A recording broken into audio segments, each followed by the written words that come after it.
This is hypnotic authenticity. This is a space for inner clarity, where hypnosis meets self-inquiry, where the stories that you carry can become gentle invitations for change.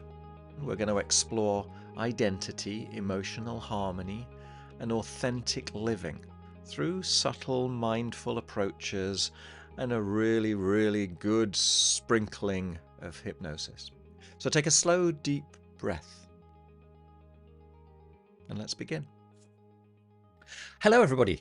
Would you like to beat your fears? Would you like to finally take control of those fears and kind of step into your courage? Yeah. If that resonates with you, that's what I'm going to talk about in today's recording. Let's talk about fear to start with. Let's talk about what it is. Afterwards, I'm going to do a hypnotic guided meditation. So maybe you want to prepare yourself for that. Find yourself somewhere where you won't be disturbed, but maybe even anticipate how great it's going to feel. But let's start with a discussion about what fear is. And I'm not talking about debilitating fears here. I'm not talking about phobias. I'm talking about overactive risk managers that are stopping you from going for whatever it is that you want to go for, from doing whatever it is that apparently you want to do, but because it feels like there's a part of you which doesn't, which prefers to stay where you are. And for me, I've told you this many times, I believe that all emotions are just messengers.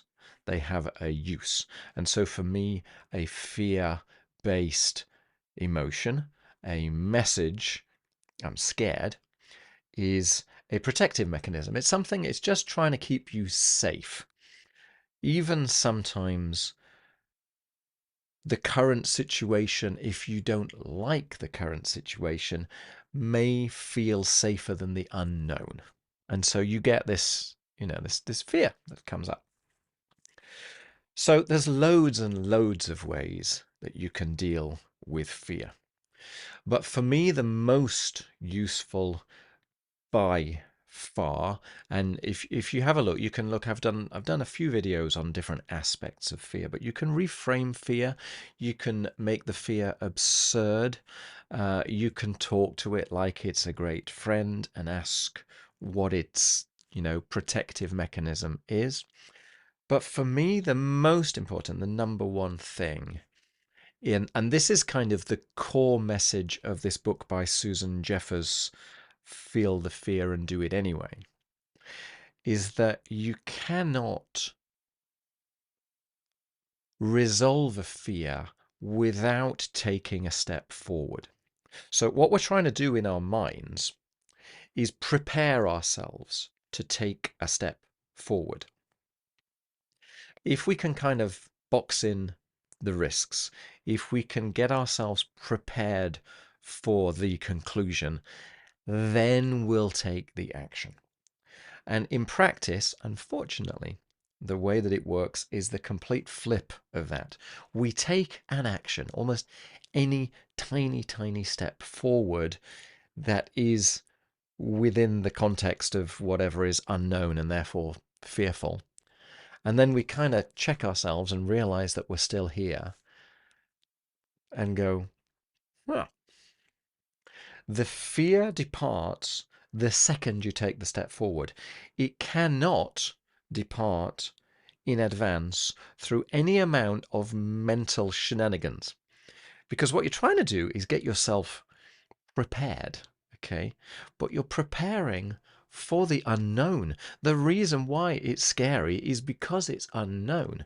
So you might be able to go down the route of, okay, well, if my catastrophe occurs, then that is what I would do.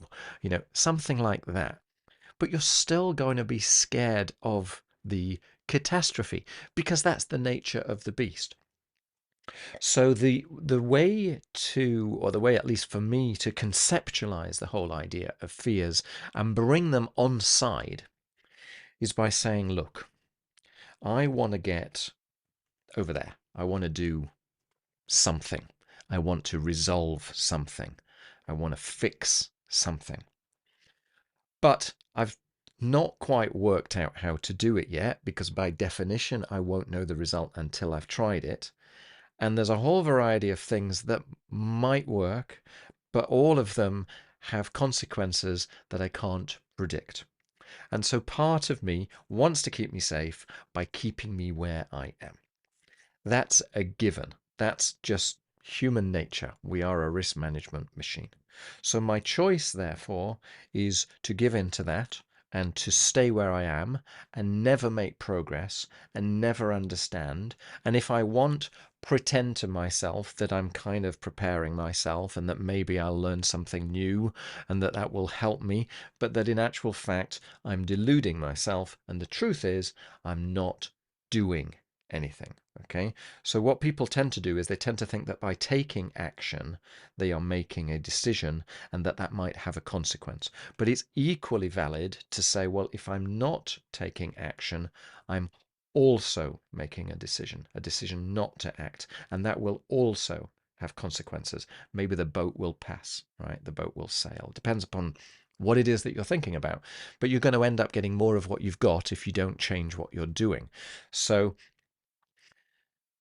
understand the mental predicament and then say to yourself, okay, so am I happy staying where I am? If I am, if that's tolerable, own it. If I'm not, I want to go towards whatever it is. I want to take a step forward, but that is scary. Okay, own the scariness. So you can have the conversation with the scariness. See if you can make friends with it. You can reframe the scariness as stage fright, excitement, opportunity, the unknown, or whatever might help. You can do things, and I've said this on other videos, like visualizing the scary thing and putting it in a TV and shrinking the TV down to the size of a postage stamp, or sucking the color out of it and making it black and white, and then turning the contrast down on the picture so that it's all black or all white. Or you could hear the catastrophe running in your ears and turn the volume all the way down to 0. Or you can find the place in your brain where the little needle is that says stress, stress, stress, stress, stress when I think about this, and you can turn the dial down on that. You can do any manner of sort of metaphorical shifts in your mind so that you can play with the idea of what you think the fear is and shift it to something else, do a reframe. But for me, number one, the most important by far, before I do any of that, is to say, look, a fear is an unsolvable conundrum in advance. The fear is there at its gut level because I'm talking about something which is unknown. That's just real, that's just valid. And I will never fix that until I experience the unknown. So, what can I do to take a small step, which is less consequential, but that I am prepared to take? Because the only way that I'm going to find out what I don't know is by doing. Right? So, as I say, the experiential sense of living through a fear is that the second you take action, the second you push through and do something, anything, that's when the fear disappears. Because what's happened is you've then got feedback, you've then got information. Now, that information could be great or it could be bad, right? So what you're trying to do is take a step forward, which is so small that you can live with the consequence and accept it as feedback. So in the Feel Your Fear and Do It Anyway book, effectively what she's saying is everything is information. If I make an action and it goes wrong, well, at least I know what doesn't work. So that is still progress from today. If I'm lucky, I'll take action and it'll work better than I thought, or the bad things I were concerned about didn't occur.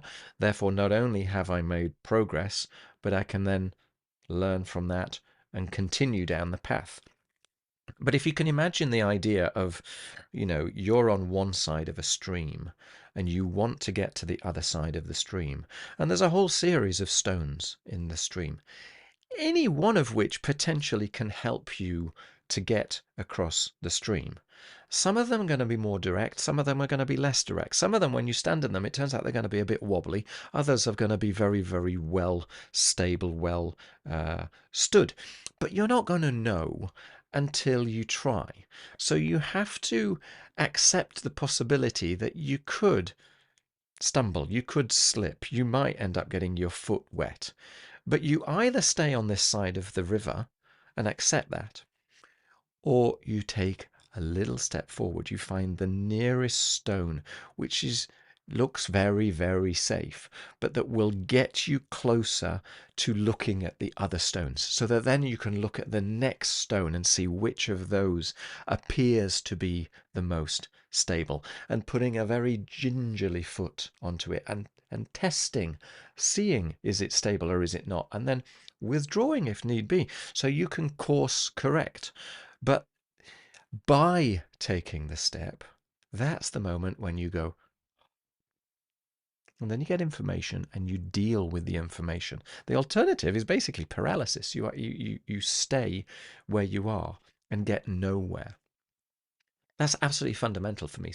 So in order to get out of your funk, whatever it may be, whatever the conflict or conundrum or query or problem or state or anxiety or whatever the fixed idea is which is in your way, the only way, it's like moving a rusty hinge. It's not going to loosen by thinking about it. It loosens by taking action, by dropping a little drop of oil on there. You can find the smallest possible step, but that's the way to do it. Okay, so if you take that as your premise, that's where you begin from. This fear is not going to go away until I make an action. You can also then attack the fear. Okay, so look at the fear straight on. You see how I automatically kind of visualized it? That was amusing. So you encapsulate the fear, embody the fear, make it a thing if you can, putting out in front of you if you can. Give it a shape, give it a structure, give it a movement, give it a color, give it a name, give it something that you can disassociate from yourself and objectify and look at. Because when your fear is here, it feels really big and it feels like you. If you can give it a sense of itself, some kind of an objectification, and put it out, well, then you're already looking at it as a thing rather than as you. So it loses some of its potency. Okay? Ask it what it wants. Ask it what it's trying to do. Ask it if it's got any good ideas. Have a sort of a conversation with it. But I've done a video on psychological illusion. So what I would do is, when you conceptualize the guts of the fear, ask yourself, okay, when I'm thinking of that fear, when am I? It might sound a bit absurd, but when am I? Because I promise you, you're not in the present moment. You are either looking forward, worrying about something in the future, or you are reminding yourself of something in the past that went wrong and applying it to your worry. If it's something which is in the future, by definition, it is not occurring right now. So you are projecting something, a potential future, and making it feel like it's now. So telling yourself that, explaining to yourself that this is a mental construct that your mind is labeling and making you feel, and you're forgetting that it's just a thought, that it's just a potential future, and you're making it feel like it's you now, because when we vividly imagine something, we can't tell the difference between reality and that vividly imagined thing. So if you can tell yourself this is not occurring now, this is a thought about the future, but by definition it's not occurring, because if it were occurring, believe you me, your thoughts would be entirely different. They would be much more practical, much more robust. So that can make the fear evaporate, because it's not really occurring, right? So you can look at it in this objectifying state. If it's in the past, if you're reminding yourself that, look, you did something in the past and it had a consequence that you didn't anticipate, for example, or that was just plain wrong. Even if you did anticipate it, it was just wrong. Well, then that is feedback. So then what you do with that is you thank it and you say to yourself, all right, I'm not going to do that. I'm going to do something different. But the only way to learn what's right is by trying something else. Okay? So this idea of psychological illusion can be very, very powerful. When a fear takes you over, you are forgetting that it's a thought and you're making it a part of your identity, a part of your reality, a part of your now. In reality, you didn't choose that thought occurred, and then you gave it significance. So, much like the kind of stoical approach, what significance do you want to give to that? Is it even real? You know, I talk a lot in other ones about what is consciousness and what is the thought, because in actual fact, it appears more as if our understanding of ourselves is more like a monitor screen where words kind of appear than any kind of act of choice bringing these thoughts to you. So the whole idea is um, a labeling, a metaphorical story creation that our mind is dancing with, but that isn't real. So you can use psychological illusion, but never let go of this idea that you must take an action in order to release the fear. And then finally, you can go down this route of reframing. Right? There's 1,001 different ways where you can reframe, depending upon how you reverberate with the fear. Play with that. So, however the fear seems largest, maybe you can see it. Maybe it's really close up to you, right in front of you. Maybe you hear it. Maybe you feel it in your gut. Whatever it is that you feel, ask it what it wants and give it that. You know, if it's a color, ask it what color it would rather be and bathe that in it. I want to be a soft pink color. Flood it in a soft pink color. You know, it sounds absurd because it's stories inside your mind, but it is changing the current story in your mind in order that you feel more capable to take that bite-sized chunk. Anything that allows you to take that bite-sized chunk and get feedback, that is how you make progress. Okay. Um, let's do this little hypnotic induction.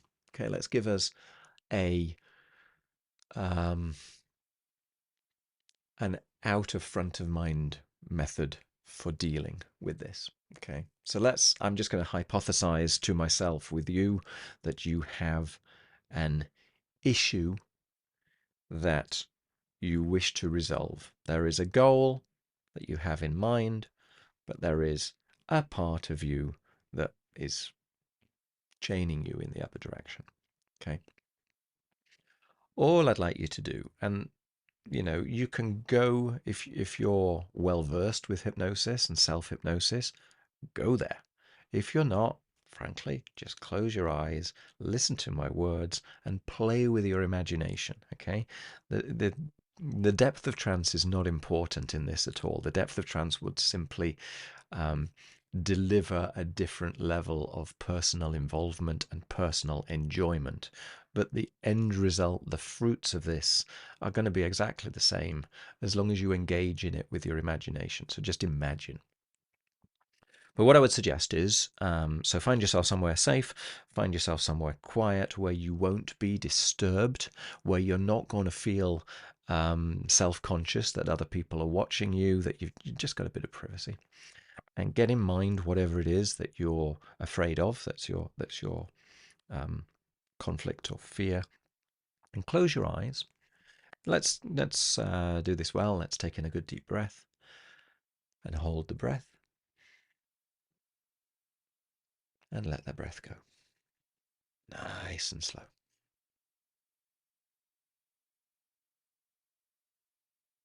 And maybe you can already notice your body becoming still. And maybe even your heart rate slowing. Taking another good deep breath. Hold the breath. And when you're ready, exhale very gently.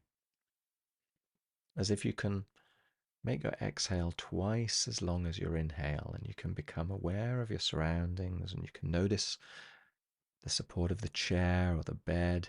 You can become aware of the sensations around you. You can become aware of the stillness of your body. Starting to feel really good. Starting to feel at ease. If you want, taking a third good deep breath. Hold that breath. And when you're ready, just really slowly exhale. Breathing out any tension. And then what I'd like you to do when you're ready, and you can kind of keep on, you don't need to breathe too consciously, but if you wish, you can be aware of your breath, breathing in peace, breathing out tension, becoming aware of the air around you, the temperature, the stillness of your muscles, the simplicity of your mind. And what I would like you to do, if your eyes aren't closed, close your eyes now. Put your hands out in front of you, wherever feels comfortable. So your elbows are kind of at 90 degrees, like a right angle, but you can see your hands, and you can cup your hands almost as if you were able to carry a tennis ball in each of those hands. Palms up. You can receive some love from the universe. And what I'd like you to do is to put your mind, okay, put your thinking mind in one hand. And that might be the right hand, or it might be the hand that's left. Whichever feels right for you, I want you to put your mind in that hand. And then I want you to put your body, your feeling sense in the other hand. And get in touch with each. Maybe you can notice a different sensation in the skin of the palm of your hand. Maybe one feels heavier than the other. Maybe you can almost see them in your mind's eye. Maybe there's a difference in temperature. Maybe one is moving, maybe both are moving, maybe one's still. Get in touch with each. See how each of them, your mind in one and your body in the other, see how each is behaving, interacting. Maybe it's speaking, maybe it's moving, maybe it's making gestures. Feel it. And listen. Become one with each.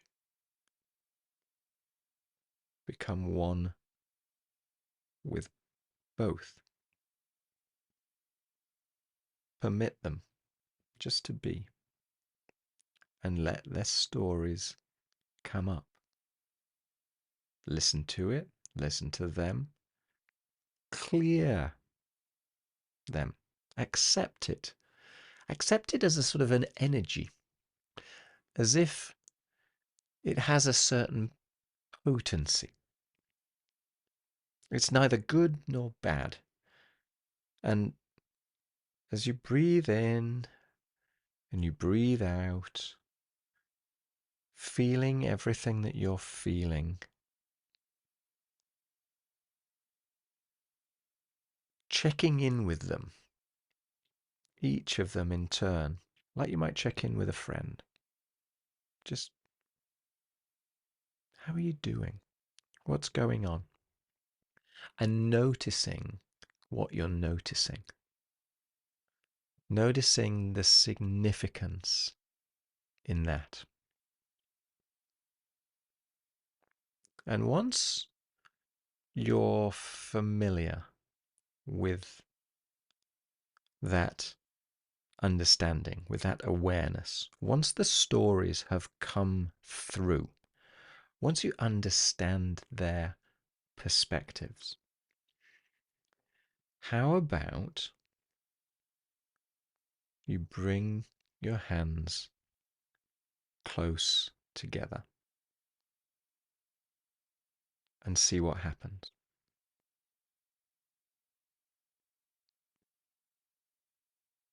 Just see what happens. Notice what you notice.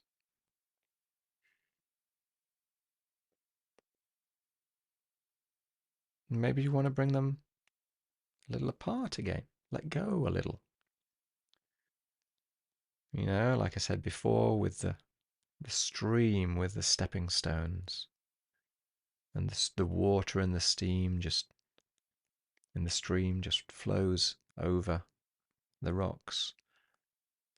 Give those two parts the freedom, just like a rock in the stream, observing and noticing, allowing, letting go of your need to push, and just let it be and observe. Trust it. Trust what's going on. Any progress is progress. And ask them when you're bringing them close together, how does it feel? And maybe you notice a felt sensation in your hands, and maybe if you move them away, it feels different. And ask, how about if we actually bring the hands together, completely together? And if that feels right for you, bring them together, press the palms together, wrap your fingers together.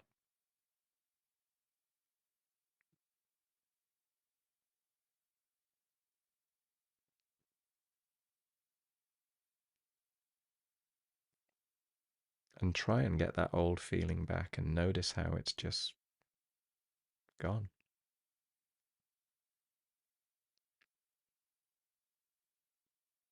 And maybe you can even imagine a certain solidity in your core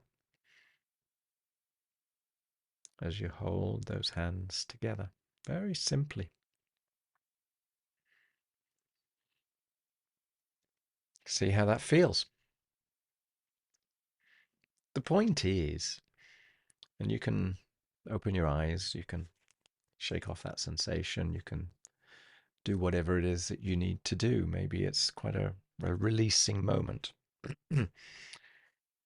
In so doing,